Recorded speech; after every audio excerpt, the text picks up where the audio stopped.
Over 2 decades ago, an unstoppable disease decimated the gay community in the UK, and Manchester was at the forefront of the fight back.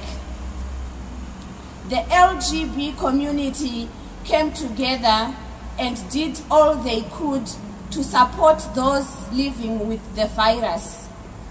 But without the medications needed, many partners, lovers, friends, and colleagues were lost to this new virus. It was a human tragedy, a tragedy made worse by the lackluster response by the political establishment at that time. Today, this tragedy continues. Sub-Saharan Africa is more heavily affected by HIV and AIDS than any other region of the world.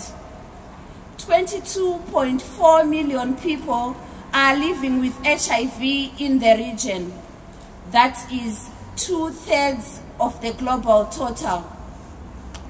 In 2008, around 1.4 million people died from AIDS in sub-Saharan Africa, and 1.9 million people became infected with HIV.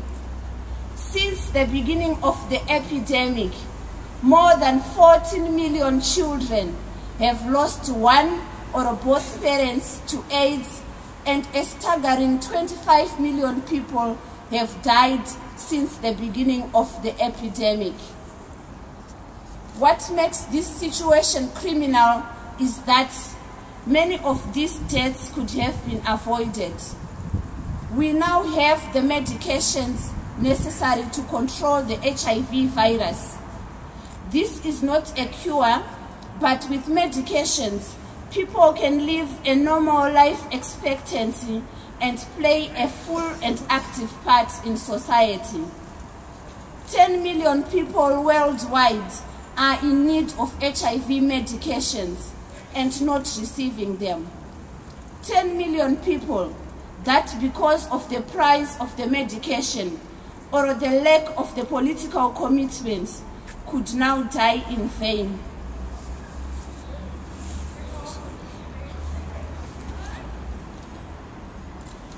This is not just a problem in Africa. In the United States of America, the richest country in the world, tens of thousands of people are not receiving the medications needed to maintain their health. In some states, the funding for antiretrovirals is pulled out without consultation. HIV-positive people are expected to find the funding to continue their treatment, choose an alternative, or stop altogether. This stop-start approach to HIV medications leads to drug-resistant strains of the virus developing, which can then be passed on to other people. HIV is a global pandemic that needs a global solution. I sometimes get lost in the numbers, so I will leave you tonight with these thoughts. When you hear people talk of the millions dying from AIDS or the millions denied access to life-saving medications, please do not get lost in the numbers. Think of someone you love or someone you lost and take action to stop the virus in its tracks. Thank you for listening and good night.